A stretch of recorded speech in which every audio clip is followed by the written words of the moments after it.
അഭയാർത്ഥികൾ എന്നുള്ളത് ലോകത്തെ മുതലാളിത്തത്തിൻ്റെ ഈ ലോകം എങ്ങനെയാണ് പ്രവർത്തിക്കുന്നത് എന്നുള്ളതിൻ്റെ ഒരു ഉൽപ്പന്നം തന്നെയാണ്.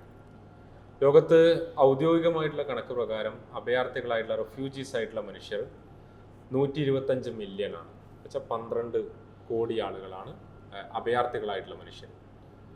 ഒന്നുമില്ല, അവർക്ക് രാഷ്ട്രീയ സ്വത്വമില്ല, അവർക്ക് വോട്ടർ ID പോലുമില്ല, വീടില്ല, തൊഴിലില്ല, ഏതെങ്കിലും തരത്തിൽ ജീവിക്കാനുള്ള വകകളൊന്നുമില്ലാത്ത അഭയാർത്ഥികളായിട്ടുള്ള മനുഷ്യർ. അതിൽ തന്നെ രാഷ്ട്രം കടന്നു പോകുന്ന രാജ്യം, പലർക്കും ആ രാജ്യം അവിടെ തന്നെ അടിമകളായിട്ടും അശരണരായിട്ടും ജീവിക്കുകയാണ്. അങ്ങനെ കടന്നു പോയിട്ടുള്ള മനുഷ്യരുടെ എണ്ണം എന്ന് പറയുന്നത് 4.5 കോടിയാണെന്നാണ് പറയുന്നത്. എന്ന് വെച്ചാൽ ഭൂമിയില്ലാതെ, ജീവിതമില്ലാതെ, വീടില്ലാതെ, രാഷ്ട്രീയ അസ്തിത്വമില്ലാതെ, എണ്ണപ്പെടാതെ കടലിൽ വീണ് മരിക്കേണ്ടി വരുന്ന, തെരുവിൽ കിടന്ന് മരിക്കേണ്ടി വരുന്ന, മരുഭൂമിയിൽ അലയേണ്ടി വരുന്ന അഭയാർത്ഥികളായ മനുഷ്യർ എല്ലാവരും ചേർന്നാൽ ലോകത്തിലെ ഏറ്റവും വലിയ 32ാമത്തെ രാജ്യമായിട്ട് അത് മാറും. ലോകത്തിലെ ഏറ്റവും വലിയ 32ാമത്തെ രാജ്യത്തിൻ്റെ പേരും അഭയാർത്ഥികളുടെ നാട് എന്നുള്ളത് ആണ്. ഈ ലോകം മുന്നോട്ട് പോകുന്നു എന്ന് പറഞ്ഞുകൊണ്ടിരിക്കുന്ന മുതലാളിത്തം മറുപടി നൽകേണ്ട ചോദ്യം, അങ്ങനെയാണെങ്കിൽ എന്തുകൊണ്ടാണ് ഇത്രയേറെ മനുഷ്യർക്ക് ഈ പറയുന്ന അഭയം തേടി അന്വേഷിച്ച് അശരണരായിട്ട് അലയേണ്ടി വരുന്നത് എന്നുള്ളതാണ് ഒരു ചോദ്യം.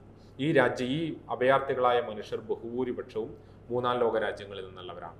ഏഷ്യയിൽ നിന്നുള്ളവരാണ്, ആഫ്രിക്കയിൽ നിന്നുള്ളവരാണ്, ലാറ്റിൻ അമേരിക്കയിൽ നിന്നിട്ടുള്ള ആളുകൾ ആണ്. ഈ ഭൂഖണ്ഡങ്ങളുടെ പ്രത്യേകത ലോകത്തെ ഏറ്റവും സമ്പന്നമായിട്ടുള്ള പ്രദേശങ്ങൾ ഇവിടങ്ങൾ ആയിരുന്നു. ഇത് ദരിദ്രമായ പ്രദേശങ്ങളേ അല്ല.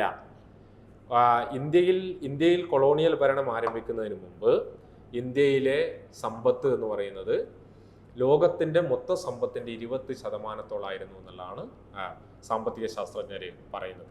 ഇന്ത്യയും ചൈനയും ചേർന്നാൽ ലോകത്തെ സമ്പത്തിൻ്റെ 50% വരും എന്നുള്ളതായിരുന്നു കണക്ക്. എന്തുകൊണ്ടാണ് ഈ രാജ്യങ്ങൾ ഇത്രമേൽ ദരിദ്രമായിട്ട് പിന്നീട് മാറിപ്പോയത്? ആഫ്രിക്ക ലോകത്തെ ഏറ്റവും സമ്പന്നമായിട്ടുള്ള നാടാണ്.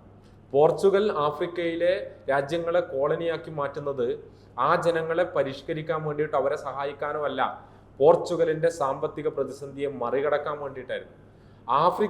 യൂറോപ്പിലെ ഏറ്റവും പിന്നോക്ക രാജ്യങ്ങളിൽ ഒന്നാണ് പോർച്ചുഗൽ. ആ പോർച്ചുഗലിലെ 40% മനുഷ്യർ 950-ൽ നിരക്ഷരരായിരുന്നു, ദാരിദ്ര്യത്തിലായിരുന്നു ഉണ്ടായിരുന്നത്.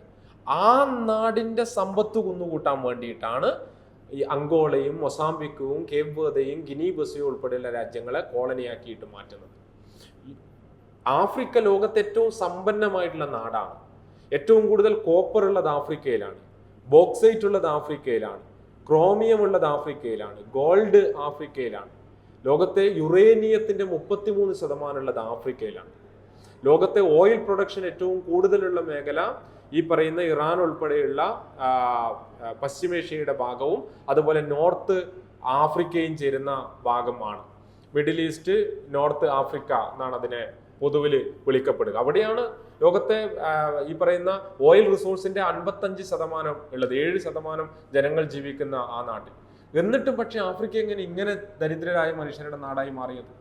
എന്തുകൊണ്ടാണ് അവർക്ക് ജീവിതത്തിന് വേണ്ടി അലയേണ്ടി വരുന്നത് എന്ന ചോദ്യത്തിന്റെ ഉത്തരം, എങ്ങനെയാണ് ലോകത്തെ ഈ മുതലാളിത്തം കൊള്ളയടിച്ചത് എന്നുള്ളതാണ്.